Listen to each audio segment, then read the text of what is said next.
Dear students, last time हमने किया था कॉलिगेटिव प्रॉपर्टीज।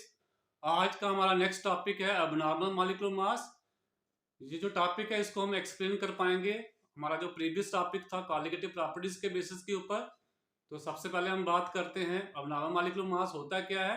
तो लास्ट टाइम जब मैं आपको कॉलिगेटिव प्रॉपर्टी पढ़ा रहा था उसमें आपको मैंने बार बार कहा था कि जो आपका एक्सप्रेशन आ रहा है लास्ट में जिसमें हम एप्लीकेशन कर रहे हैं कॉलिगेटिव प्रॉपर्टी की, यानी कि जिसमें हम मॉलिक्यूलर मास फाइंड कर रहे हैं यूजिंग कॉलिगेटिव प्रॉपर्टी, उसमें मैंने कहा था कि जो मॉलिक्यूलर मास आ रहा है वो क्या आ रहा है, inversely proportional to the colligative property आ रहा है।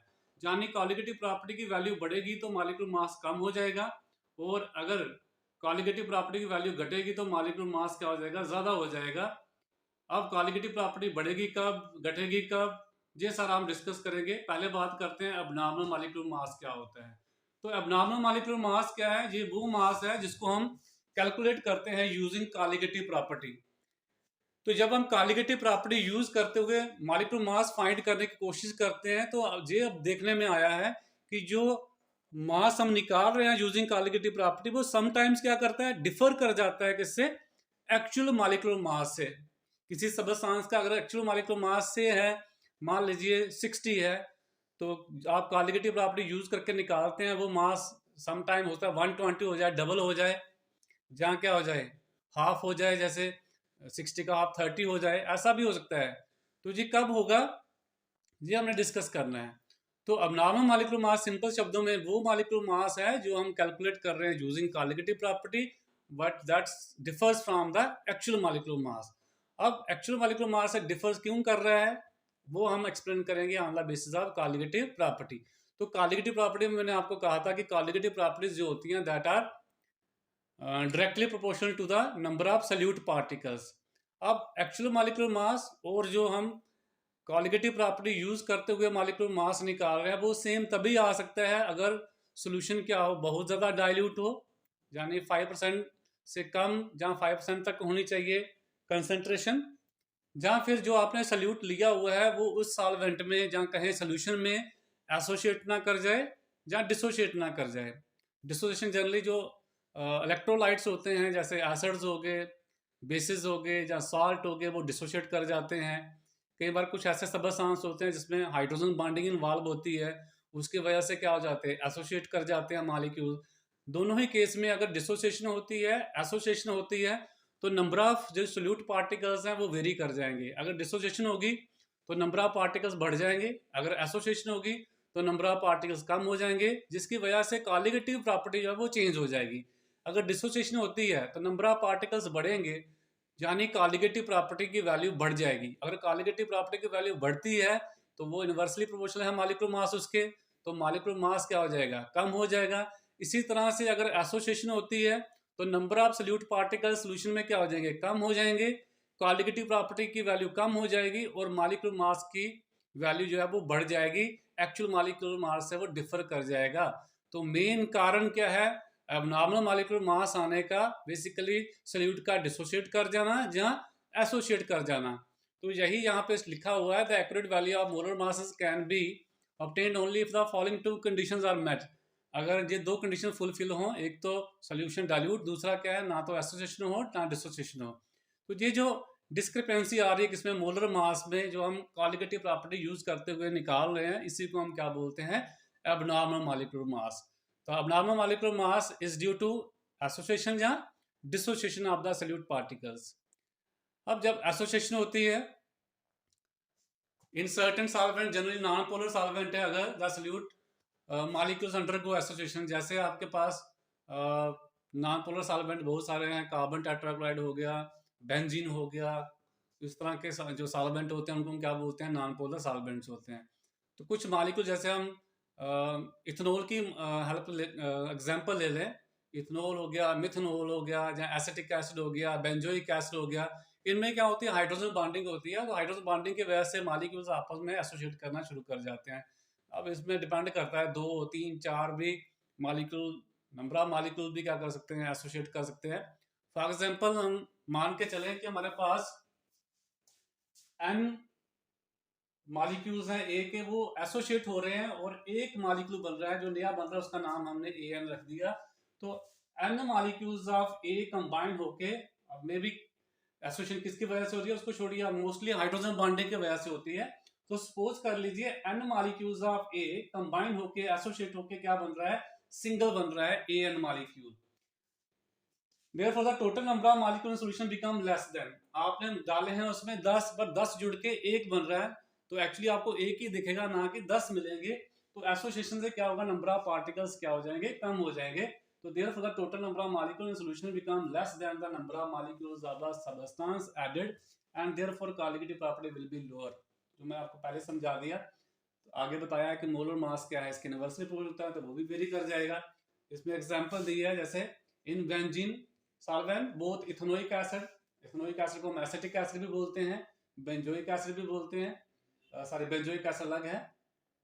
तो एसिटिक एसिड जो है, ये दो मॉलिक्यूल जो होते हैं आपस में हाइड्रोजन बॉन्डिंग के थ्रू एसोसिएट कर जाते हैं और सिंगल बन जाता है। तो हमने डाले हैं 2 पर इसमें आपको 1 दिख रहा है, तो नंबर ऑफ मॉलिक्यूल रिड्यूस हो गए। अब आपने 100 डाले हैं तो 50 ही दिखेंगे, 1000 डाला तो 500 दिखेगा आपको।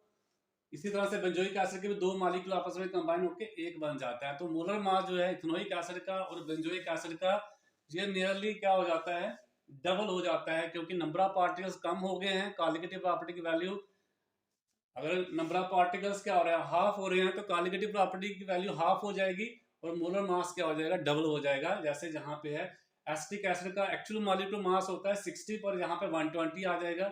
इसी तरह से इसका डबल हो गया, 122 का कितना हो गया, 244 हो गया। ये सिर्फ और सिर्फ किसकी वजह से हो पाया है, ड्यू टू एसोसिएशन की वजह से हुआ है। इसी तरह से डिसोसिएशन, मैंने आपको पहले बोला कुछ सबस्टांसेस जैसे साल्ट हो गए, एसिड हो गए, बेसिस हो गए, ये टूट जाते हैं पोलर सॉल्वेंट में। जैसे वाटर में अगर आपने एसिड डाला है वो डिसोसिएट कर जाता है। तो मान लीजिए हमारे पास ए बी कोई इलेक्ट्रोलाइट है, वो डिसोसिएट होता है। जैसे ए बी टूटा, क्या बन गए, A positive plus B negative. जो नहीं है इसमें एक एक ही बने, हम A B two, A B three, A two B कुछ भी ले सकते हैं, हमने सिंपल लिया है ए बी। तो ए बी एक मॉलिक्यूल है, ये ब्रेक हो रहा है, डिसोसिएट हो रहा है 2 में, ए पॉजिटिव अलग बी नेगेटिव अलग। तो आपने सिंगल इलेक्ट्रोलाइट डाला था और आपके पास जो है सोल्यूशन में 2 पार्टिकल्स मिल गए हैं, यानी कि डबल हो गया। आपने 4 लिए तो 8 मिलेंगे आपको, आपने 1000 लिया तो 2000 मिलेगा। तो नंबर ऑफ पार्टिकल्स बढ़ रहे हैं। नंबर ऑफ पार्टिकल बढ़ने का मतलब कॉलिगेटिव वैल्यू बढ़ जाएगी, डबल हो जाएगी।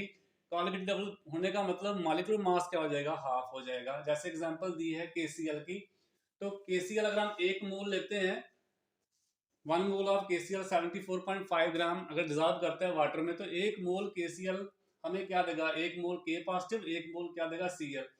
तो हमारे पास डबल मोल बन गए पार्टिकल के, एक और एक 2 मोल्स हो गए।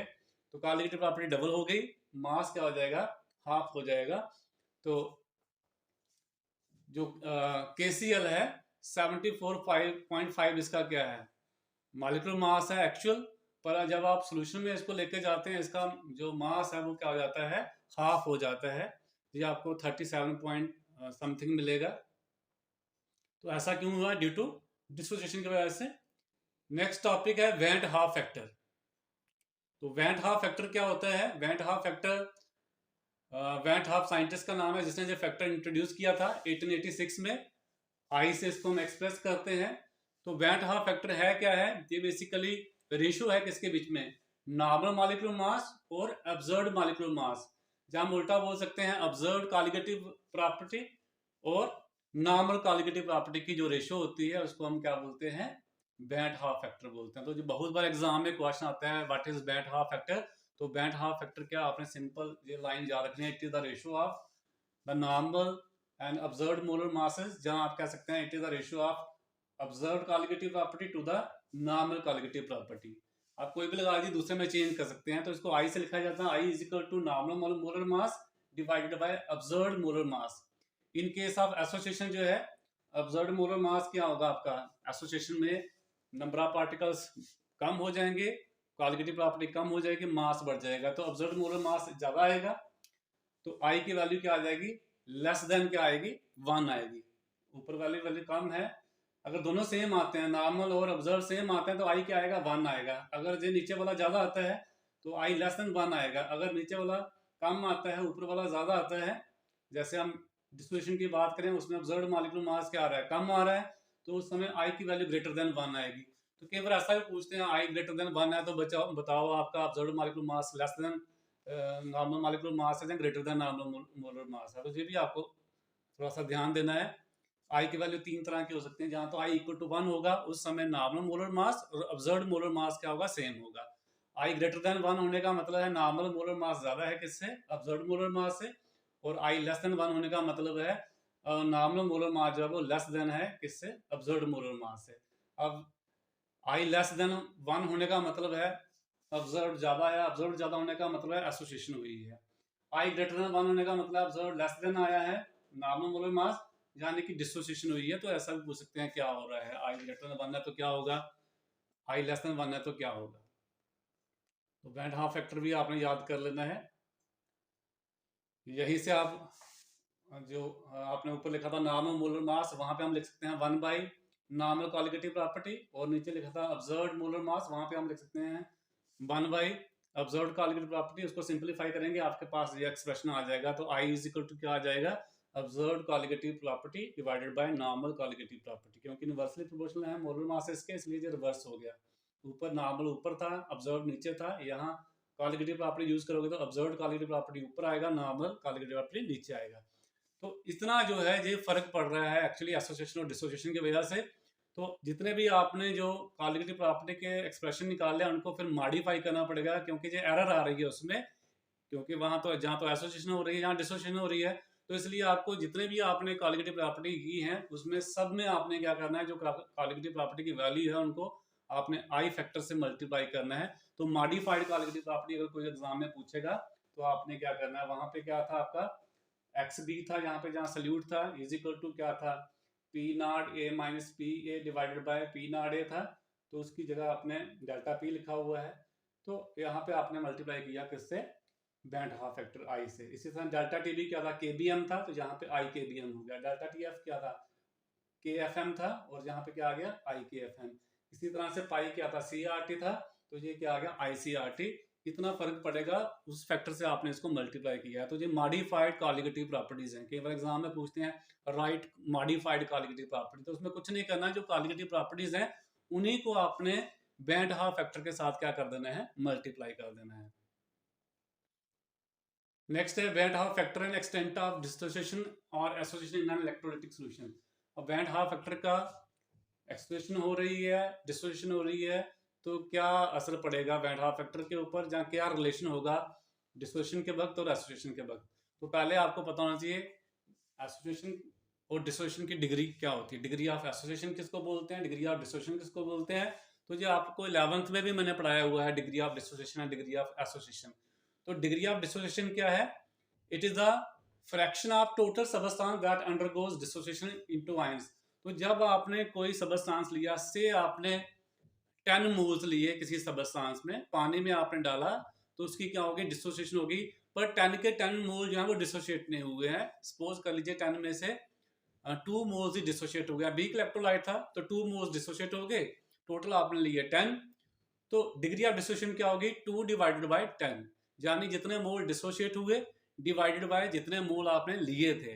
इसी रेशियो को, इसी फ्रैक्शन को हम क्या बोलते हैं, डिग्री ऑफ डिसोसिएशन, और इसको लिखा जाता है अल्फा से। इसी तरह से डिग्री ऑफ एसोसिएशन होती है, आपने 10 मोल्स लिए, सपोज कर लीजिए 10 में से 8 मोल जो है वो आपस में एसोसिएट कर गए, यानी 2-2 जुड़ रहे हैं, 4-4 जुड़ रहे हैं, 8-8 जुड़ रहे हैं, ऐसे करके। जैसे हमने एसिटिक एसिड की एग्जांपल दी, उसमें 2 मोल आपस में जुड़ रहे हैं। तो मान लीजिए आपने 10 मोल लिए थे, 10 में से 8 मोल जो है वो आपस में जुड़ गए।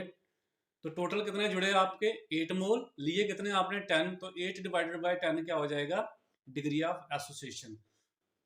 तो degree of association, degree of dissociation दोनों ही अल्फा से लिखी जाती हैं, ये आपको पता होना चाहिए। तो डिग्री ऑफ डिसोसिएशन क्या है, number of moles of substance dissociated divided by total number of moles of the substance taken. इसी तरह से आप एसोसिएशन की करेंगे। अब कई बार एग्जाम में क्वेश्चन पूछते हैं कि डिग्री ऑफ डिसोसिएशन और बैंड हाफ फैक्टर के बीच में क्या रिलेशन है। बहुत इंपॉर्टेंट क्वेश्चन है, जब भी पूछा जाता है। तो मान लीजिए suppose A molecule of an electrolyte gives an ions. मान लीजिए एक मॉलिक्यूल है किसी इलेक्ट्रोलाइट का, वो डिसोशिएट होकर कितने बनाता है, एन आयंस देता है। आपने एक लिया, उसके टूट के कितने बन गए, एन। जैसे आपने NaCl लेते हो पानी में, एक है, टूट के कितने बन जाएंगे, 2।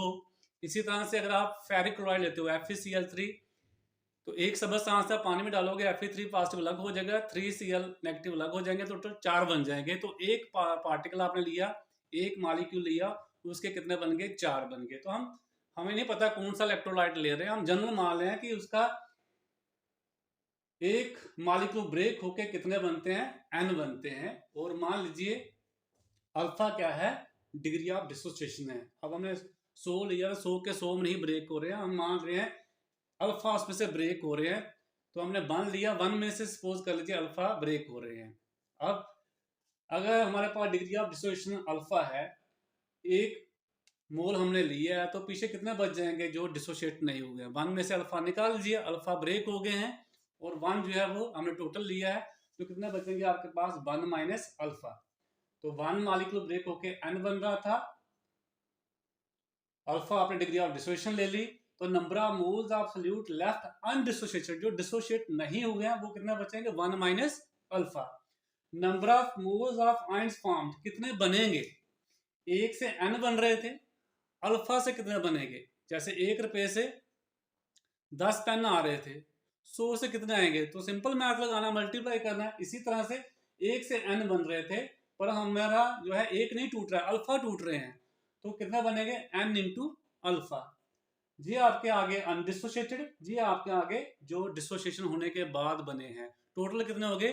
अनडिसोशिएटेड प्लस डिसोशिएटेड, तो टोटल आगे 1 माइनस अल्फा प्लस, यहाँ इक्वल लिख लेना, 1 minus alpha plus N alpha, जी आपके आगे टोटल। तो वेंट हाफ फैक्टर क्या होता है? Observed value to the normal value. तो observe number of moles of solute divided by normal value number of moles of solute. तो ऑब्जर्व्ड कितने हैं? 1 minus alpha plus N alpha. लिए कितने? आपने 1 लिया है, तो क्या आ जाएगा?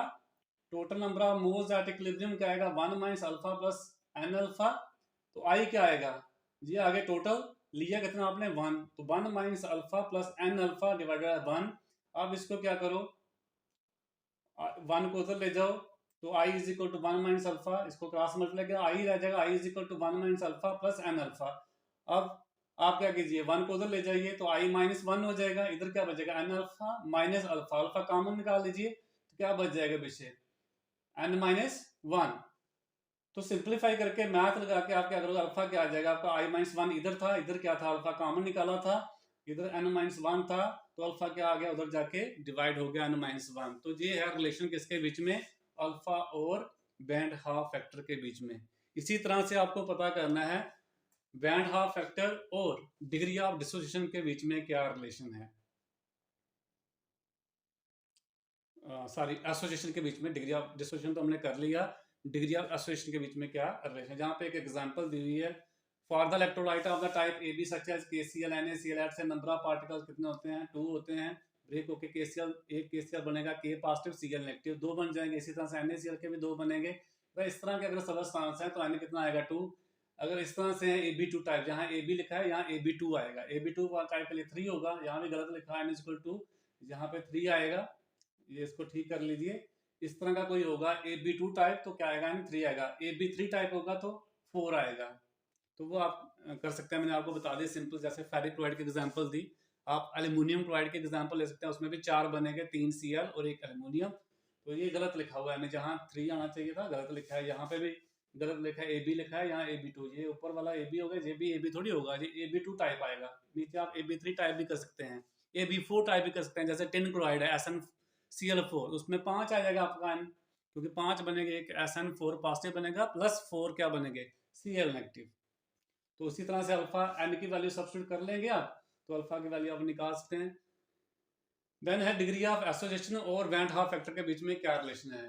तो डिग्री ऑफ एसोसिएशन आपको ऑलरेडी बता दिया कि क्या है, fraction of total number of molecules which combine to form associated molecule. तो फार्मूला क्या है इसका? Number of moles of substance associated divided by total number of moles of substance taken.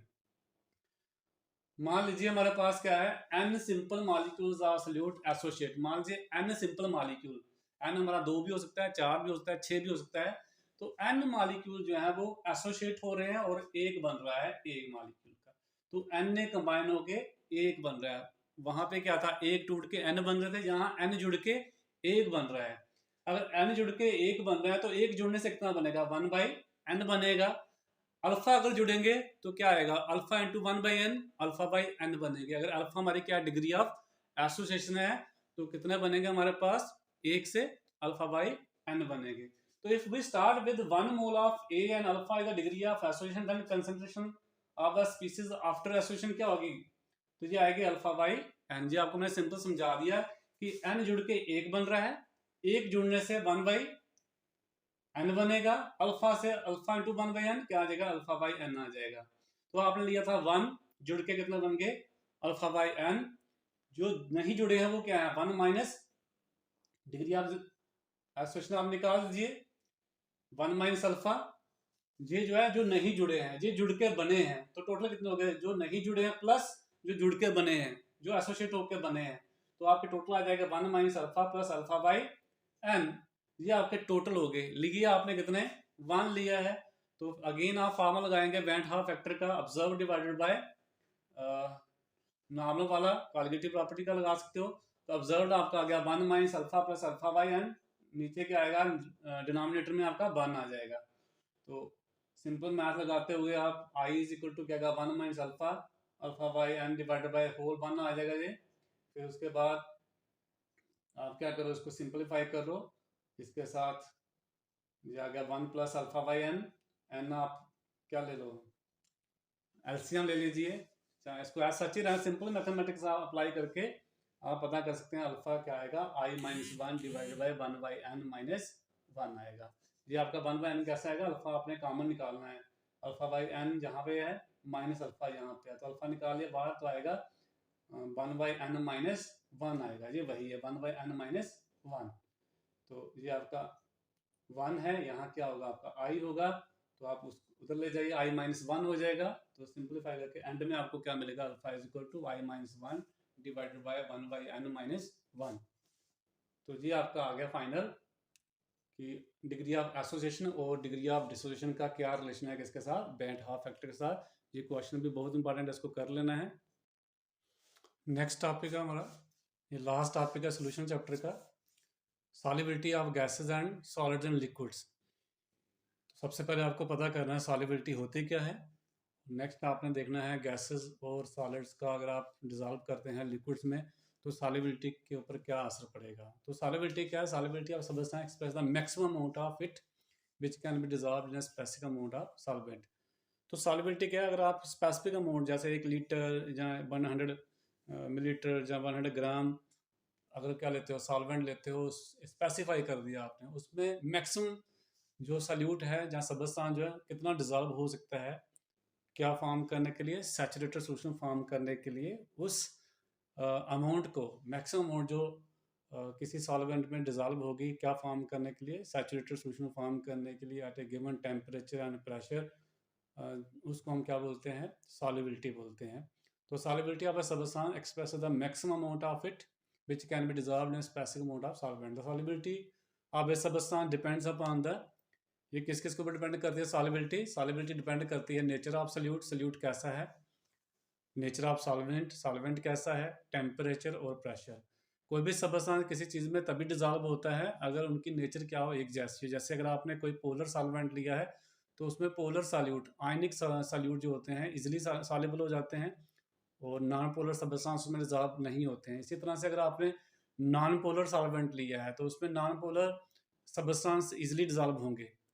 ये सीधा है, जैसे दोस्ती किन लोगों के बीच में होती है जिनके नेचर एक जैसी हो, अगर नेचर एक जैसे नहीं हो, विचार एक जैसे नहीं हो तो उनमें दोस्ती नहीं होती है। डिजॉल्व होने का मतलब आप मिक्सअप समझ लीजिए कि आपस में मिक्स होना है। तो सल्यूट और सॉल्वेंट तभी आपस में मिक्स हो सकते हैं अगर उनकी नेचर क्या हो, एक जैसी हो। तो लाइक डिजॉल्व्स लाइक का फंडा याद रखना आपने कि पोलर सॉल्वेंट जो है पोलर सल्यूट को डिजॉल्व करता है और नॉन पोलर सल्यूट को करेगा। तो ये आपने रखना है दिमाग में। सॉल्युबिलिटी ऑफ, सबसे पहला टॉपिक इसमें आएगा solubility of solids and liquids. तो 1 बाय 1 करना है, गैसेस का और सॉलिड का अलग अलग करना है। The solubility of solids and liquids varies greatly with the nature of solid and liquid. तो सॉलिड क्या डाला आपने, लिक्विड कौन सा लिया है उसके ऊपर भी डिपेंड करता है, अभी मैंने आपको बताया पीछे। और किसके ऊपर डिपेंड करता है, temperature, and to a much lesser degree the pressure of system. Pressure पे उतना ज़्यादा डिपेंड नहीं करती है सॉलिबिलिटी सॉलिड्स की किसमें, लिक्विड्स में, क्योंकि सॉलिड और लिक्विड बहुत कम कंप्रेसिबल होते हैं, ऑलमोस्ट इनकम्प्रेसिबल होते हैं, इसलिए प्रेशर का इतना ज़्यादा असर नहीं पड़ता है। बट टेम्परेचर का बहुत इंपॉर्टेंट रोल रहता है। तो when a solid is added to the solvent the solute dissolve because its particles go into the liquid and its concentration in the solution increases. This process is known as dissolution. कई बार ये भी पूछते हैं what is dissolution.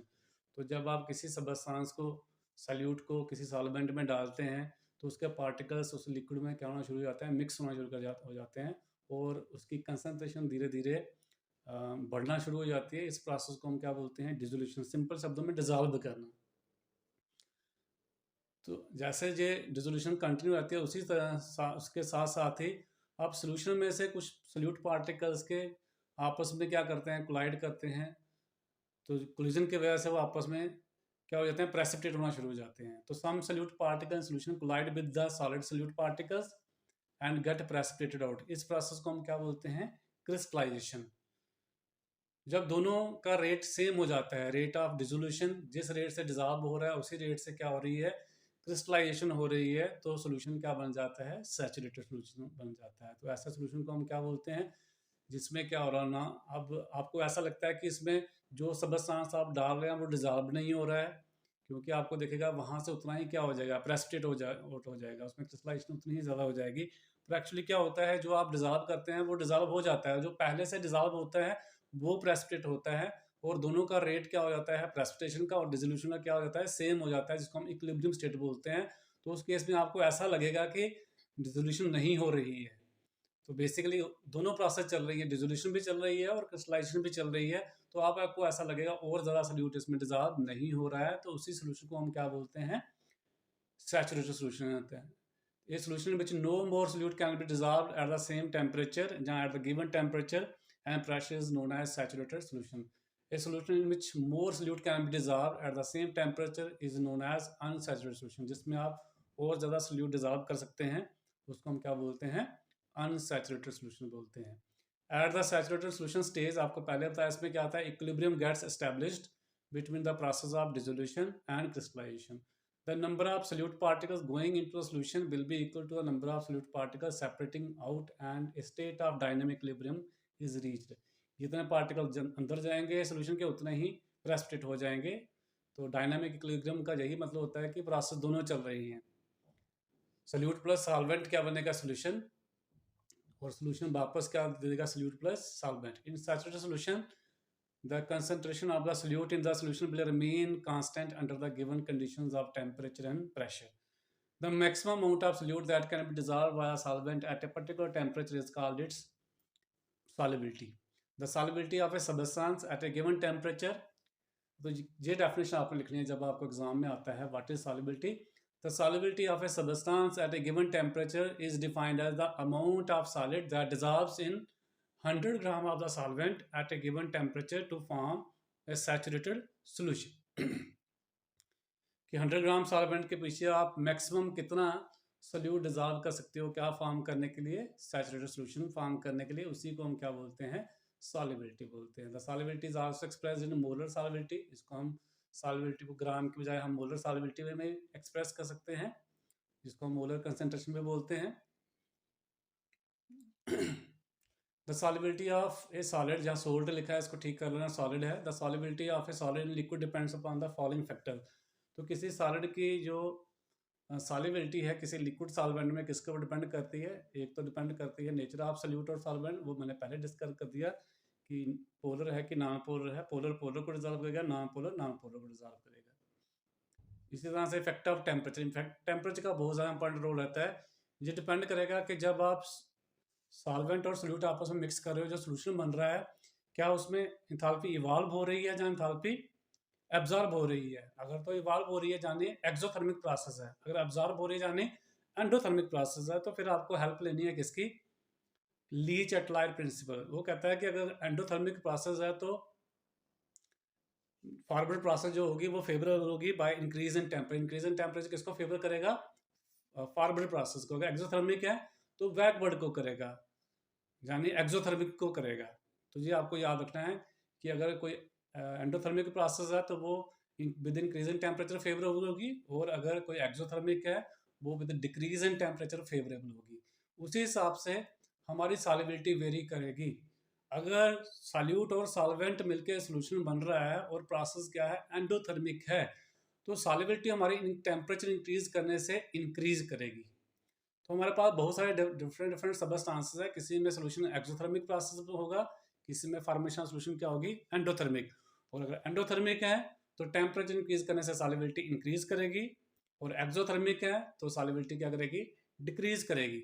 The solubility of most of the substances such as sodium nitrate, ammonium chloride, potassium iodide increases with increase in temperature. This is because the dissolution process for the substance is endothermic. पहले बता दिया मैंने आपको, with the help of Le Chatelier principle से आप explain कर सकते हैं इसको। The solubility of solids decreases with increasing, कुछ ऐसे सब इनकी डिक्रीज करती है। मेन वही है कि प्रोसेस क्या होगी, एक्सोथर्मिक होगी। जैसे लिथियम सल्फेट है, सीरियम सल्फेट है, सोडियम कार्बोनेट, मोनोहाइड्राइड हाइड्रेट, इनकी सॉल्युबिलिटी क्या करती है, डिक्रीज करती है विद राइज इन टेम्परेचर। क्यों, अगेन वही सोल्यूट प्लस सॉल्वेंट क्या है, सोल्यूशन प्लस हीट, मतलब हीट इवॉल्व हो रही है। डेल्टा एच सोल्यूशन का क्या है, नेगेटिव है, तो इनमें सॉल्युबिलिटी क्या करेगी, डिक्रीज करेगी। तो ये डायग्रामेटिकली भी बताया हुआ है। यहाँ पे ये टेम्परेचर है, यहाँ पे क्या है, सॉल्युबिलिटी है, तो ये सबस्टांस की सॉल्युबिलिटी क्या कर रही है, इंक्रीज कर रही है विद टेम्परेचर इंक्रीज कर, यहाँ पे देखो थोड़ी सी कर रही है। फिर यहाँ सीरियम सल्फेट का देखो डिक्रीज कर रही है। तो कुछ सबस्टांस की सॉल्युबिलिटी क्या करेगी, डिक्रीज करेगी, इंक्रीज करेगी, डिपेंड करेगा सोल्यूशन जो फॉर्मेशन हो रही है एंडोथर्मिक है कि एक्सोथर्मिक प्रोसेस है। तो the solubility shows regular behaviour, sorry irregular behaviour with increase in temperature. तो कई सबस्टांसेस में ऐसा भी देखने में आएगा कि आपको सीधा कई बार डिक्रीज, लगातार डिक्रीज हो रही हो, जहाँ लगातार इंक्रीज हो रही हो, ऐसा नहीं होगा। कुछ सबस्टांस में ऐसा होगा कहीं पहले इंक्रीज करेगी फिर बाद में क्या कर जाएगी, डिक्रीज कर जाएगी। जैसे यहाँ पे बोला है सोडियम सल्फेट की एग्जाम्पल आप देखेंगे, the solubility of sodium sulphate increases up to a certain temperature. पहले क्या करती है, इंक्रीज करती है, और उसके बाद क्या कर जाती है, डिक्रीज कर जाती है। तो जिस टेम्परेचर के ऊपर ये चेंज आ रहा है, पहले इंक्रीज कर रहे थे फिर क्या कर रही है, डिक्रीज कर रही है, उस टेम्परेचर को हम क्या बोलते हैं, ट्रांजिशन टेम्परेचर। बेसिकली यहाँ पे क्या होता है, जो सोडियम सल्फेट है इसकी फॉर्म चेंज हो जाती है, हाइड्रेट जो फॉर्म है वो चेंज होती है इसमें। नोट कर लीजिए यहाँ पे, if the solute dissolves with absorption of heat, ये पहले बता दिया endothermic process, solubility increase with in rise in temperature. अगर एवोल्यूशन हो रही है हीट की तो डिक्रीज करेगी। इफेक्ट ऑफ प्रेशर, ये मैंने पहले ही डिस्कस कर दिया कि सॉलिड और लिक्विड का जो होता है सॉल्युबिलिटी के ऊपर प्रेशर का कोई असर नहीं रहता है, क्योंकि लिक्विड और सॉलिड क्या है, इनकम्प्रेसिबल है। नेक्स्ट है solubility of gases in liquids. तो gases dissolve in liquid to form homogeneous solution. इसमें आपको एक मेन टॉपिक करना है Henry's law, solubility of gases को। तो gases dissolve in liquids to form homogeneous solution. The solubility of gas in a liquid depends upon, solubility किस किस के ऊपर डिपेंड करती है, पहला नेचर ऑफ सब्सटेंस, तो ये तो करेगा कि आपने लिक्विड कौन सा लिया है, सॉल्वेंट कौन सा लिया है, सल्यूट कौन सा, गैस कौन सी ली है। अगेन फंडा वही लगना है आपका, पोलर पोलर वाला, नॉन पोलर वाला।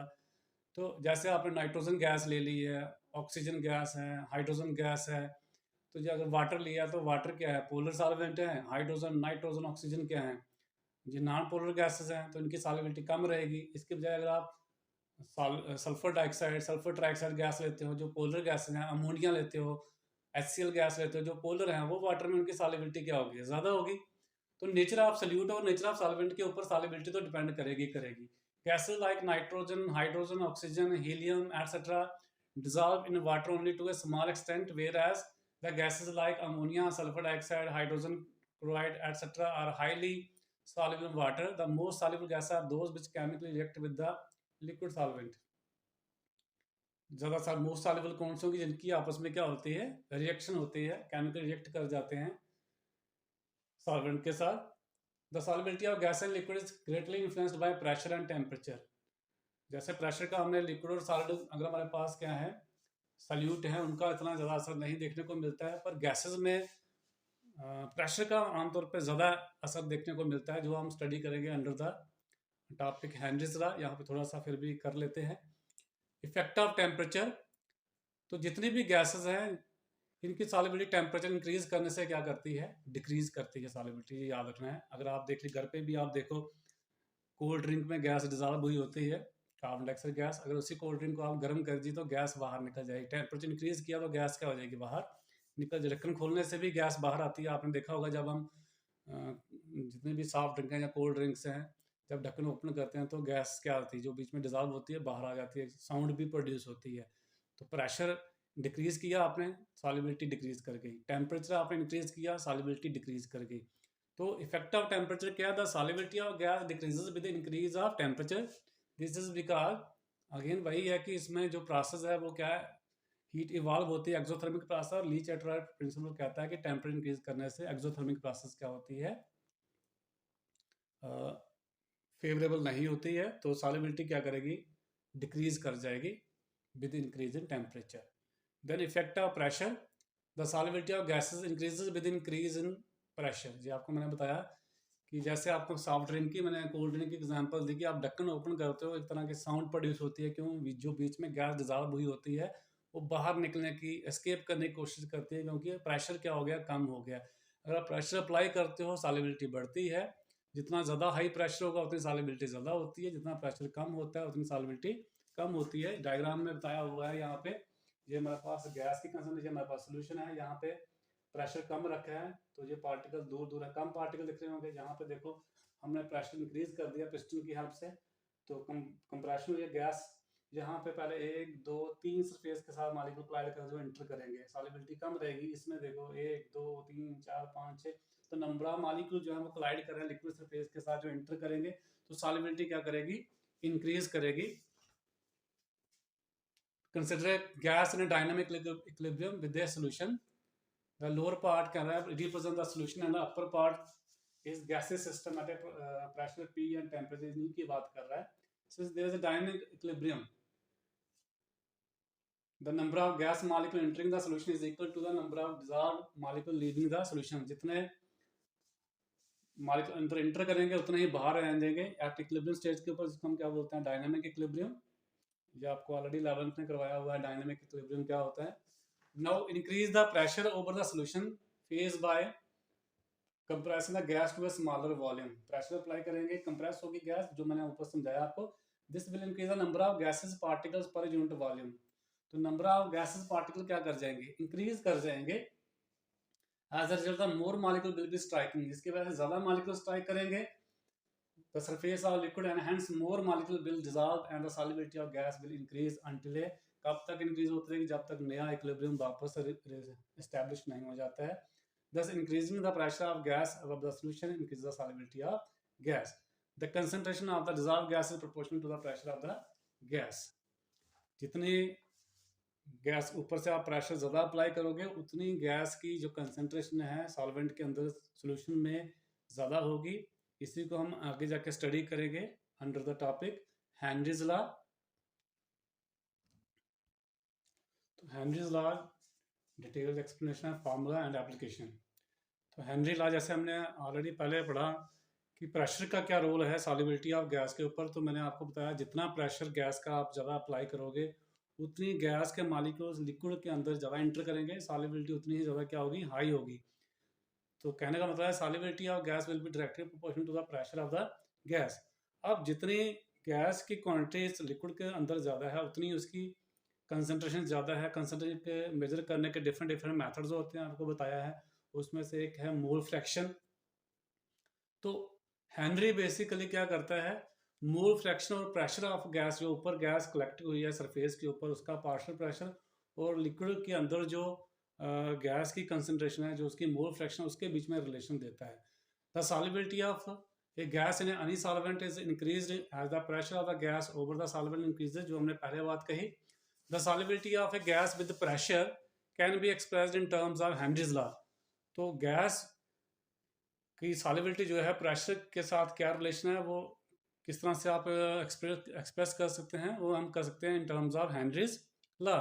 The law states that the partial pressure of a gas above a liquid solution is directly correlated with the amount of dissolved gas in the liquid. The proportionality constant of this relationship is known as Henry's constant. तो Henry's law क्या है? William Henry scientist का नाम है, ये British chemist है, उसने ये लॉ डेवलप किया 1803 में। और क्या कहता है? According to the law the amount of dissolved gas in a volume of a specific liquid is directly proportional to the partial pressure of the gas in equilibrium with the liquid at a fixed temperature। तो Henry ने क्या कहा इस law के हिसाब से कि जो अमाउंट ऑफ डिजॉल्व्ड गैस है इन ए वॉल्यूम ऑफ ए स्पेसिफिक, कोई लिक्विड आपको दिया गया है, उसकी वॉल्यूम में जो अमाउंट ऑफ गैस है कितनी होगी, that is directly proportional to the partial pressure of gas. जितना गैस का पार्शियल प्रेशर ऊपर ज़्यादा होगा उतनी उस गैस की क्वांटिटी लिक्विड के अंदर क्या होगी, उतनी उसकी सॉल्युबिलिटी क्या होगी, हाई होगी एट ए फिक्स्ड टेम्परेचर, यानी प्रोपोर्शनल होगी, डायरेक्टली प्रोपोर्शनल। तो सी मान लीजिए कंसंट्रेशन है गैस की डिजॉल्व सोल्यूशन, तो C will be directly proportional to the partial pressure of the gas over the solution. जो सोल्यूशन है उसके ऊपर गैस का कितना प्रेशर आप अप्लाई कर रहे हो, गैस का कितना पार्शियल प्रेशर है, उसके ऊपर डिपेंड करेगा। तो जब आप प्रोपोर्शनलिटी उठाते हो तो क्या लगता है? कांस्टेंट लगता है। तो C इज इक्वल टू क्या आएगा? KHP। यार KH क्या है? कांस्टेंट है, इसको हम क्या बोलते हैं? Henry's constant. Where C is the concentration, P क्या है? पार्शियल प्रेशर है, KH क्या है? हेनरीज लॉ कांस्टेंट है which is different for each gas solvent pair. KH की वैल्यू डिपेंड करती है सॉल्वेंट क्या लिया आपने और गैस कौन सी ली हुई है। तो हेनरीज लॉ जो है वो वैलिड कब होता है? It is applicable only at low concentration. अगर आपने कंसंट्रेशन लो रखी है और प्रेशर लो है, इसके ऊपर ही होल्ड करता है और जो गैसेस आपस में रिएक्ट नहीं करती हों तभी ये लॉ एप्लीकेबल होता है, अदरवाइज नहीं होता है। तो जैसे यहाँ पे डायग्रामेटिकली बताया गया है, यहाँ पे हमने 1 बार प्रेशर रखा हुआ है गैस का और ये यहाँ पे सॉल्युबिलिटी शो कर रही है, सॉल्वेंट है, और यहाँ पे क्या है? सॉल्वेंट के अंदर क्या है? गैस के मॉलिक्यूल्स है। यहाँ पे हमने प्रेशर कितना रख दिया? पार्शियल प्रेशर 2 बार, और यहाँ पे देखिए नंबर ऑफ गैस मॉलिक्यूल्स भी अंदर क्या कर गए हैं? ज्यादा कर गया। मतलब सॉल्युबिलिटी पार्शियल प्रेशर का, जो गैस का पार्शियल प्रेशर उसके ऊपर डिपेंड कर रही है। In the picture 2 containers having the gases dissolved in liquid with different partial pressure of gas over the solvent are shown. According to Henry's law, the solubility of gas with the high pressure, जिसमें high pressure का over the solvent would be more, इसमें solubility क्या होगी? ज़्यादा होगी। There are 2 ways to express Henry's law constant. हमारे पास 2 तरह के तरीके हैं हेनरीज लॉ कांस्टेंट को एक्सप्लेन करने के, एक्सप्रेस करने के। The constant is known as Henry's law solubility constant if it is defined in terms of solubility pressure. अगर हम सॉल्युबिलिटी और प्रेशर की टर्म में इसको डिफाइन करते हैं तो फिर इसको हम क्या बोलते हैं? Henry's law solubility constant. The solubility of a gas is directly proportional to its partial pressure. तो ये क्या कहते हैं? सॉल्युबिलिटी ऑफ गैस जो है वो किसके ऊपर प्रोपोर्शनल है? Directly proportional to the partial pressure. The unit of Henry's law constant is moles per litre per atmosphere. तो हेनरीज जो लॉ कांस्टेंट है इसके यूनिट क्या होते हैं? KH के क्या यूनिट होते हैं? सॉल्युबिलिटी आ गया मोल पर लीटर, प्रेशर का यूनिट हो गया एटमॉस्फेयर। तो जब जहाँ एटमॉस्फेयर नीचे आएगा ऊपर जाके क्या बन जाएगा? पर एटमॉस्फेयर। तो कई बार यूनिट पूछ लेते हैं हेनरीज लॉ कांस्टेंट के यूनिट क्या है, तो मोल पर litre per atmosphere. On the other hand Henry's law volatility constant is the proportionality constant stated in terms of pressure solubility। अगर हम solubility pressure की बात करते हैं तो इसको क्या बोलते हैं? Henry's law solubility constant। अगर हम pressure solubility की बात करते हैं तो इसको हम क्या बोलते हैं? Henry's law volatility constant। Henry's law is also stated in terms of mole fraction। Henry's law को हम in terms of pressure के बजाय हम मोल फ्रैक्शन सॉल्युबिलिटी के बजाय हम क्या टर्म यूज कर सकते हैं? Mole fraction. सॉल्युबिलिटी भी तो क्या बताती है? अमाउंट ही बताती है। अमाउंट को हम मोल्स में भी कर सकते हैं, मोल फ्रैक्शन में भी कर सकते हैं, डिफरेंट डिफरेंट मेथड बताए थे आपको। तो हेनरीज लॉ को हम इन टर्म्स ऑफ मोल फ्रैक्शन भी एक्सप्रेस कर सकते हैं या एक्सप्लेन कर सकते हैं अकॉर्डिंग टू दिस। इस कंसेप्ट के हिसाब से अगर हम मोल फ्रैक्शन यूज करना चाहते हैं तो तब ये लॉ क्या है? The partial pressure of the gas is directly proportional to the mole fraction. कि सॉल्युबिलिटी की जगह हम क्या यूज कर लें? Partial pressure. Partial pressure of gas जो किसके ऊपर डिपेंड करेगा? जितने गैस की जो मोल फ्रैक्शन है लिक्विड के अंदर क्या होगी? हाई होगी, उतनी ज्यादा उसका क्या होगा? पार्शियल प्रेशर होगा। तो partial pressure of a gas is directly proportional to the mole fraction of the gas. तो P इज इक्वल क्या आ गया? KH into X। Where P क्या है partial pressure, K H Henry's constant, और X G क्या है mole fraction of the gas. तो यहाँ पे हम जो यूनिट है के एच का वो क्या लेंगे एटमॉस्फेयर, क्योंकि मोल फ्रैक्शन का कोई यूनिट नहीं होता है। हेनरीज लॉ ग्राफिकली आप कैसे कर सकते हैं हेनरीज लॉ को, सॉल्युबिलिटी और पार्शियल प्रेशर के बीच में, क्योंकि solubility is directly proportional to partial pressure, तो क्या आएगा स्ट्रेट लाइन आएगा। डायरेक्टली प्रोपोर्शनल ग्राफ हमेशा ऐसे ही आता है। अब फैक्टर्स कौन कौन से हैं, एक तो टेम्परेचर और प्रेशर हो गया, दूसरा नेचर ऑफ द गैस और solvent type. Temperature and pressure, the primary determinants of the gas solubility, gas की जो सॉल्युबिलिटी है किसके ऊपर डिपेंड करती है, एक तो टेम्परेचर के ऊपर डिपेंड करती है, किसके ऊपर प्रेशर के ऊपर डिपेंड करती है। टेम्परेचर मैंने बताया था आपको कि हमेशा क्या है with increase in temperature solubility of gas क्या करती है डिक्रीज करती है, क्योंकि एक्सोथर्मिक प्रोसेस है। तो according to Le Chatelier principle temperature increase करने से सॉल्युबिलिटी क्या करेगी डिक्रीज करेगी। इसी तरह से with the help of Henry's law हमने बताया कि जो गैस की सॉल्युबिलिटी है वो इंक्रीज करती है with the pressure of the gas. Nature of the gas and solvent type, ये भी आपको बताया, पोलर का बता दिया मैंने पहले ही। In a common solvent the gases that are readily liquefiable such as carbon dioxide substantially more soluble than H2 and O2। Common solvent में पोलर सॉल्वेंट की बात करें, जैसे कार्बन डाइऑक्साइड जो है वो ज़्यादा इजीली लिक्विफाइबल है। जो इजीली लिक्विफाइबल गैसेस होती हैं वो ज़्यादा सॉल्युबल होती हैं एज कम्पेयर टू जो गैसेस लिक्विफाइबल नहीं होती हैं। जैसे कार्बन डाइऑक्साइड का अगर हम कंपैरिजन करें, ये 11th का टॉपिक है कि लिक्विफिकेशन ऑफ गैसेस, उसमें बताया था आपको कि जिसमें इंटरमॉलिक्यूलर फोर्सेस क्या होते हैं सॉल्वेंट के साथ स्ट्रांग होती हैं। जैसे पोलर गैसेस हैं carbon dioxide, sulphur dioxide, ammonia, ये ज़्यादा सॉल्युबल होती हैं। HCl ज़्यादा सॉल्युबल है किसके मुकाबले में, H2 के मुकाबले में, O2 के मुकाबले में, N2 के मुकाबले में। तो जो ज़्यादा सॉल्युबल है बेसिकली वो ज़्यादा लिक्विफाइएबल भी होती हैं। तो कॉमन क्या है, कहता है गैसेस जो रेडली सॉल्युबल क्या है लिक्विफाइएबल है वो क्या होती है, उनकी सॉल्युबिलिटी क्या होती है हाई होती है। Henry's law constant relation between temperature, Henrys law constant relation with temperature. तो हेनरीज लॉ कांस्टेंट और टेम्परेचर के बीच में क्या रिलेशन है। हेनरीज लॉ कांस्टेंट जहाँ पे ग्राफ आप प्लॉट कर सकते हो इस तरफ क्या टेम्परेचर स्ट्रेट लाइन का मतलब टेम्परेचर इंक्रीज करने से हेनरीज कांस्टेंट क्या करता है इंक्रीज करता है, क्योंकि हेनरीज कांस्टेंट बेसिकली क्या बताता है आपको पता होना चाहिए। हेनरीज कांस्टेंट जो होता है that is inversely proportional to temperature. Henry constant जितना हाई होता है उतनी सॉल्युबिलिटी क्या होती है कम होती है। जितना हेनरीज कांस्टेंट कम होगा उतनी सॉल्युबिलिटी क्या होती है ज़्यादा होती है। तो सॉल्युबिलिटी और हेनरीज कांस्टेंट क्या होते हैं इनवर्सली प्रोपोर्शनल होते हैं, और सॉल्युबिलिटी और टेम्परेचर क्या है आपको पता है वो भी इनवर्सली प्रोपोर्शनल है। तो इट मीन्स हेनरीज कांस्टेंट और टेम्परेचर भी आपस में क्या होंगे डायरेक्टली प्रोपोर्शनल होंगे। तो जैसे जैसे आप टेम्परेचर इंक्रीज करोगे हेनरीज लॉ कांस्टेंट के एच की वैल्यू क्या होती जाएगी इंक्रीज करती जाएगी। तो टेम्परेचर और हेनरीज लॉ कांस्टेंट के बीच में ग्राफ कैसा आएगा स्ट्रेट लाइन आएगा। इस तरह टेम्परेचर बढ़ रहा है, इस तरफ क्या है एच की वैल्यू है वो बढ़ रही है। तो क्या आएगा डायरेक्टली प्रोपोर्शनल आएगा। जैसे जैसे टेम्परेचर बढ़ेगा सॉल्युबिलिटी घटेगी, जैसे जैसे टेम्परेचर बढ़ेगा वैसे वैसे हेनरीज कांस्टेंट बढ़ेगा, क्योंकि हेनरीज कांस्टेंट और सॉल्युबिलिटी क्या होते हैं इनवर्सली प्रोपोर्शनल होते हैं, और सॉल्युबिलिटी और टेम्परेचर भी क्या होते हैं इनवर्सली प्रोपोर्शनल होते हैं। तो यहाँ से निकल के आता है कि जो हेनरीज कांस्टेंट है और टेम्परेचर के बीच में क्या होगा डायरेक्टली प्रोपोर्शनलिटी होगी। ये बहुत कम पूछते हैं पर फिर भी आपको एक नज़र लगा लेनी है। लिमिटेशन पे आपने जाना है, लिमिटेशंस क्या हैं हेनरीज लॉ की, ये भी कभी कभी एग्जाम में पूछ लेते हैं what are the limitations of Henry's law. तो हेनरीज लॉ जो होता है only modest pressure and temperature low for the application of Henry's law. ना ज़्यादा हाई प्रेशर होना चाहिए ना ज़्यादा हाई टेम्परेचर, उस पर ये लॉ एप्लीकेबल नहीं होता है। हेनरीज लॉ जो होता है only apply to less soluble gases, जब गैसेस कम सॉल्युबल हों उसके लिए जो अप्लाई होता है। गैसेस पूरी तरह से सॉल्युबल हैं वहाँ पे जो हेनरीज लॉ एप्लीकेबल नहीं है। Henry's law is not followed by gases reacting with the solvent. अगर जो गैसेस हैं वो सॉल्वेंट के साथ केमिकली रिएक्ट कर रही हैं, जैसे HCl गैस को अगर आप अमोनिया में डालते हैं तो अमोनियम क्लोराइड फॉर्म हो जाता है, तो वहाँ पे ये लॉ एप्लीकेबल नहीं होता है।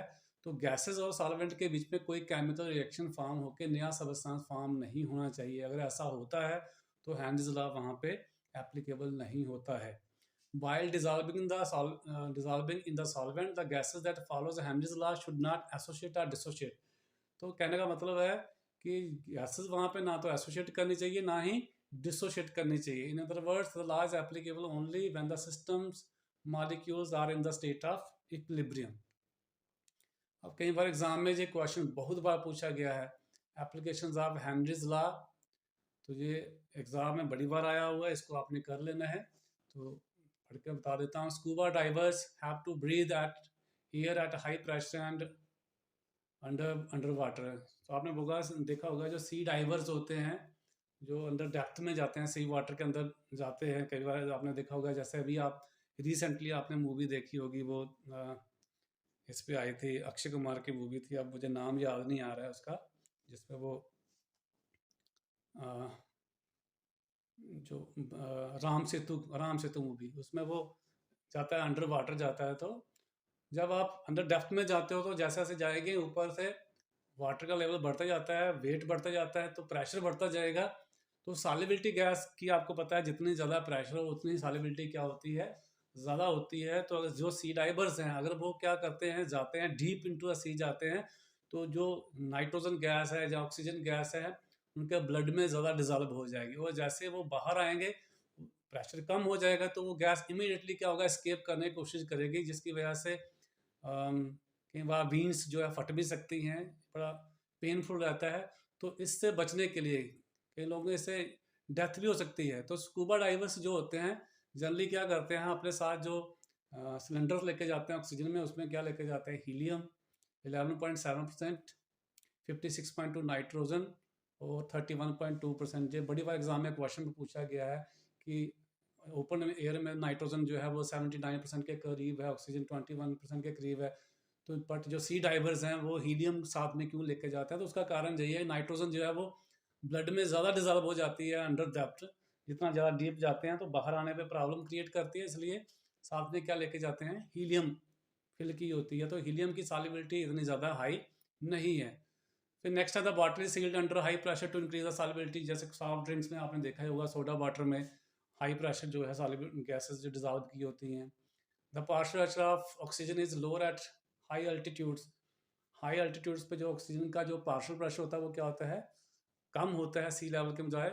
एज अ रिजल्ट क्लाइंबर्स जो पहाड़ों पे चढ़ते हैं, जब माउंट एवरेस्ट पे आपने देखा होगा मूवीज़ में, इसके ऊपर जो हिली एरिया में जाते हैं, जहाँ हाई अल्टीट्यूड पे रहते हैं, तो उनके लिए ऑक्सीजन जो है वो कम उनको मिलती है सांस लेने के लिए, क्योंकि वहाँ पे ऊपर पार्शियल प्रेशर जो है ऑक्सीजन का लो रहता है, और पार्शियल प्रेशर लो होने की वजह से उनको ऑक्सीजन कम मिलती है, जिसकी वजह से उनको जो है प्रॉब्लम आती है। एक बीमारी है जिसको हम क्या बोलते हैं, एनॉक्सिया। एनॉक्सिया क्या है, कंडीशन है caused by low blood oxygen, makes climbers weak and unable to think effectively. वो सही ढंग से सोच नहीं पाते हैं, क्योंकि ऑक्सीजन की सप्लाई अगर आपके ब्रेन को प्रॉपरली नहीं मिल रही है, आपकी लंग्स तक नहीं पहुंच रही है, तो आपका ब्रेन प्रॉपरली फंक्शन नहीं करेगा। तो इस तरह के लोगों में अक्सर ये बीमारी पाई जाती है एनॉक्सिया, कि इनको थिंकिंग प्रॉब्लम होती है। तो यहाँ पे ये हेनरीज लॉ अप्लाई होता है। हीमोग्लोबिन आपको पता है ऑक्सीजन कैरियर का काम करता है। हीमोग्लोबिन हमारे ऑक्सीजन के साथ कंबाइन होता है और क्या बनाता है, ऑक्सी हीमोग्लोबिन। कहाँ पे, लंग्स में। फिर ये टिश्यूज़ पे पहुँचता है, तो टिश्यूज़ पे वहाँ पे जो ब्रेक होता है, ऑक्सीजन वहाँ पे छोड़ता है, फिर वापस आता है। तो यहाँ पे भी क्या है, लॉ लगता है हमारा कौन सा, हेनरीज लॉ लगता है। तो लंग्स पे हाई प्रेशर होता है तो इसके लिए सॉल्युबिलिटी ज़्यादा होती है। फिर टिश्यूज़ पे जाता है, वहाँ पे प्रेशर कम, जहाँ पे आप ली चैटराय प्रिंसिपल भी अप्लाई कर सकते हैं। वो भी उसके बेसिस के ऊपर ही आप एक्सप्लेन कर सकते हो कि वो टिश्यूज़ पे ऑक्सीजन कैसे छोड़ के आता है। अगर हम क्या करते हैं, किसी घर में अंगीठी जलाते हैं या कोयला बर्न करते हैं, तो आपको पता है वहाँ अगर हम खिड़कियाँ दरवाजे बंद कर देते हैं तो साथ में कार्बन मोनोऑक्साइड गैस भी प्रोड्यूस होती है। तो कार्बन मोनोऑक्साइड जो है वो हीमोग्लोबिन के साथ कंबाइन होकर क्या बनाती है, कार्बोक्सी हीमोग्लोबिन, जो बहुत ज़्यादा स्टेबल है, जो ब्रेक नहीं हो पाता है। तो अक्सर लोग जो है, आपने देखा होगा न्यूज़ में आता रहता है कि श्रीनगर में, जहाँ कोल्ड कंट्री में, जहाँ पे लोगों ने अंगीठी जलाई होती है, कभी कभी आप देखते हैं लोगों की डेथ हो जाती है, तो due to formation of carboxy haemoglobin. तो ये कुछ एप्लीकेशन है हेनरीज लॉ की, इसको खास तौर पे एप्लीकेशन और जो इसकी स्टेटमेंट है वो आपने कर लेनी है। कई बार छोटा सा क्वेश्चन आ जाता है एग्जाम में कि हेनरीज लॉ और जो हमारा रॉल्स लॉ है, इनके बीच में क्या सिमिलरिटी है और इनके बीच में क्या डिफरेंसेस हैं। तो ये क्वेश्चन कर लेना आपने। इस पे भी क्वेश्चन बन ही जाता है। जी इसमें लास्ट टॉपिक है सोल्यूशन चैप्टर का, जिसका नाम है सॉलिड सोल्यूशन। तो सॉलिड सोल्यूशन क्या होते हैं, जैसे आपको मैं शुरू में ही इंट्रोडक्शन करवाई थी सोल्यूशन चैप्टर की, तो वहाँ पे बताए थे on the basis of physical state binary solution हमारे पास 3 तरह के थे, सॉलिड सोल्यूशन, लिक्विड सोल्यूशन और गैसेस सोल्यूशन, जिनको हम ब्रीफ में जब स्टडी किया तो हमने टोटल 9 कॉम्बिनेशन बताई थी कि हमारा जो सल्यूट सॉल्वेंट जो है वो दोनों ही सॉलिड लिक्विड गैसेस स्टेट में हो सकता है। तो टोटल 9 कॉम्बिनेशन वहाँ पे फिजिबल थी। अब सॉलिड सोल्यूशन उन्हीं में से हम बात करते हैं सॉलिड सोल्यूशन क्या होते हैं। तो सॉलिड सोल्यूशन क्या है, जैसे आप सोल्यूशन जानते हैं कि होमोजेनियस मिक्सचर होता है 2 और मोर देन 2 सबस्टेंसेस। तो अगर हमारे पास क्या है सॉल्वेंट जो है, अगर वो सॉलिड स्टेट में है और अगर सोल्यूट उसके साथ मिक्सअप होके जल्दी वो भी सॉलिड ही रहता है। अगर दोनों मिक्स होकर अगर हमारे पास जो सोल्यूशन फॉर्म होता है वो सॉलिड स्टेट में रहता है, तो उसको हम क्या बोलेंगे, सॉलिड सोल्यूशन बोलेंगे। तो सॉलिड सोल्यूशन जनरली फॉर्म कैसे होता है, जब दो मेटल जो होते हैं वो अगर कंप्लीटली सॉल्युबल हो किसमें, जनरली मेटल कह रहा हूँ, मेटल और नॉन मेटल भी हो सकता है। अगर कंप्लीटली मिसिबल हो, कंप्लीटली सॉल्युबल हो लिक्विड स्टेट में और सॉलिड स्टेट में, तो उनको पहले हम लिक्विफाई करके मोल्टन करके आपस में मिक्स करते हैं और उसके बाद उसको कूल करते हैं। कूल करने के ऊपर वो हमारा किस में कन्वर्ट हो जाता है, चेंज हो जाता है सॉलिड स्टेट में, जो होमोजेनियस रहता है। तो ऐसे सोल्यूशन को हम क्या बोलते हैं, सॉलिड सॉल्यूशंस। तो इसमें जो जिस सॉलिड के ज़्यादा एटम्स पाए जाते हैं, कांस्टेंट पार्टिकल ज़्यादा पाए जाते हैं, उसको हम सॉल्वेंट बोलते हैं, दूसरे को हम सॉल्यूट बोलते हैं, जैसे आप पहले से जानते हो। तो सॉलिड सॉल्यूशन दो तरह के होते हैं, सबस्टिट्यूशन सॉलिड सॉल्यूशन और इंटरस्टिशियल सॉलिड सॉल्यूशन। ऐसा समझने के लिए आपको पहले थोड़ा सा पता होना चाहिए, क्लोज पैक्टिंग का कंसेप्ट पहले जो रहता था, सॉलिड स्टेट चैप्टर था पूरा 12th में, आज का डिलीट हो गया है। तो जब हम क्लोज पैकिंग स्टडी करते हैं तो वहाँ पे कांस्टेंट पार्टिकल्स को हम एज ए हार्ड स्फीयर लेके चलते हैं। तो हार्ड स्फीयर को हम पैक करते हैं, जब पैक करते हैं तो जहाँ जहाँ हार्ड स्फीयर आता है उसको हम बोलते हैं लैटिस साइड या लैटिस पॉइंट बोलते हैं, और जो हार्ड स्फीयर के बीच में स्पेस बच जाती है खाली, उनको हम वॉइड्स बोलते हैं, जहाँ इंटरस्टिशियल साइट्स बोलते हैं, जहाँ क्या बोलते हैं, होल्स बोलते हैं। तो अगर हमारा सॉलिड सॉल्यूशन इस तरह से फॉर्म हो रहा है कि जो लैटिस साइट्स हैं वो किसी एक मेटल के जो लैटिस साइड से वहाँ पे कांस्टेंट पार्टिकल थे मेटल के, कुछ उनमें से रिप्लेस हो जाते हैं किसी दूसरे मेटल के द्वारा या दूसरे नॉन मेटल द्वारा भी हो सकते हैं, समटाइम्स मोस्टली मेटल द्वारा ही होते हैं। तो अगर हमारे पास सॉलिड सॉल्यूशन इस तरह से बनता है कि जो कांस्टेंट पार्टिकल्स की जो लैटिस पॉइंट्स पे बैठे हुए हैं, अगर वो रिप्लेस हो जाते हैं किसी दूसरे एटम के द्वारा, तो जो सोल्यूशन बनेगा उसको हम क्या बोलते हैं, सबस्टिट्यूशन। सबस्टिट्यूशन का मतलब है रिप्लेस कर देना। जैसे आपने केमिस्ट्री में रिएक्शन भी पढ़ी है, सब्स्टिट्यूशन रिएक्शंस, वैसा ये सब्स्टिट्यूशन में रिप्लेसमेंट के थ्रू एक जो हमारे पास सॉल्वेंट के पार्टिकल थे, कुछ पार्टिकल उनमें से हमने रिप्लेस कर दिए किसी दूसरे सॉलिड पार्टिकल के थ्रू। तो अगर ऐसा सोल्यूशन बनता है उसको हम क्या बोलते हैं, सबस्टिट्यूशन सॉलिड सोल्यूशन। और इंटरस्टिशियल सॉलिड सोल्यूशन क्या होते हैं, जिसमें कुछ पार्टिकल जो है दूसरे एटम्स के दूसरे सबस्टेंस कह सकते हैं, उसके जो पार्टिकल हैं वो आके कहाँ पे बैठ जाते हैं, कौन सी स्पेस ऑक्यूपाई करते हैं, इंटरस्टिशियल स्टेट, जिनको हम वॉइड भी बोलते हैं या होल। अगर हमारे पास जो सल्यूट पार्टिकल है अगर वो क्या करता है, वॉइड्स ऑक्यूपाई करता है और होमोजेनियस मिक्सचर फॉर्म करता है, तब उसको हम क्या बोलते हैं, इंटरस्टिशियल सॉलिड सॉल्यूशन। और याद रखिए जब भी जो सब्स्टिट्यूशन सॉलिड सॉल्यूशन बनते हैं उस केस में जो स्ट्रक्चर होता है, चाहे वो FCC स्ट्रक्चर हो, BCC हो या HCP स्ट्रक्चर हो, वो स्ट्रक्चर चेंज नहीं होते हैं, ये याद रखना है। So, substitution solid solution. If the atoms of solvent or parent metal are replaced in the crystal that is by atoms of the solute metal, then the solid solution is known as substitution solid solutions. For example, copper atoms may substitute for nickel atoms without disturbing the FCC structure. तो generally substitution solid solution तब form होते हैं अगर solvent और जो हमारा salute particle है उनके जो साइज होते हैं सिमिलर हो, एक जैसे हो, ज़्यादा डिफरेंस ना हो, उस केस में जो फॉर्म होते हैं। In the substitution solution, the substitution can be either disordered or ordered. तो substitution जो होती है जो किसी पर्टिकुलर ऑर्डर में भी हो सकती है, पर्टिकुलर पैटर्न हो सकता है, डेफिनेट ऑर्डर हो सकता है, जहाँ कोई बिना ऑर्डर के रैंडमली भी सब्स्टिट्यूशन हो सकती है। तो दो तरह के हमारे पास सब्स्टिट्यूशन सॉल्यूशन हो सकते हैं, जिसमें एक बैरल ऑर्डर्ड सब्स्टिट्यूशन हुई हो और दूसरे में जिसमें कोई ऑर्डर ना हो, रैंडमनेस हो। तो ये फिगर डायग्राम के थ्रू आपको क्लियर हो जाएगा।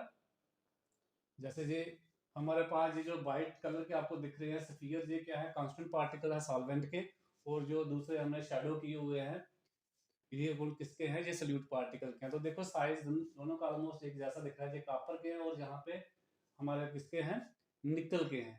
अब जब ये क्लोज पैकिंग हो रही है, जहाँ पे आप देखिए क्लोज पैकिंग के बीच में जो कांस्टेंट पार्टिकल क्लोज पैकिंग है, क्लोज पैकिंग है, और जहाँ पे जो स्पेस है उसको क्या बोलते हैं, इंटरस्टिशियल वॉइड, जहाँ क्या बोलते हैं, होल बोलते हैं। तो सब्स्टिट्यूशन दो तरह की जहाँ दिखाई हुई है, इसमें देखो ये सब्स्टिट्यूट हुए हैं सॉल्वेंट के पार्टिकल सॉल्यूट के थ्रू, फिर यहाँ पे, फिर यहाँ पे, जहाँ, फिर जहाँ पे, जहाँ, कोई पर्टिकुलर ऑर्डर नहीं है, किसी मैनर में नहीं है, रैंडमली हुआ है। यहाँ पे देखो एक पर्टिकुलर ऑर्डर है, फर्स्ट रो जो है वो किसकी है, सॉल्वेंट की, सेकंड किसकी है, पूरी की पूरी रिप्लेस हो गई है सॉल्यूट के थ्रू, फिर सॉल्वेंट, फिर सॉल्यूट। तो इसमें कोई एक पर्टिकुलर ऑर्डर है। तो दो तरह की सब्स्टिट्यूशन हो सकती है, डिसऑर्डर्ड और ऑर्डर्ड। जहाँ पे सब्स्टिट्यूशन शो की है कि सब्स्टिट्यूशन कैसे हो सकती है।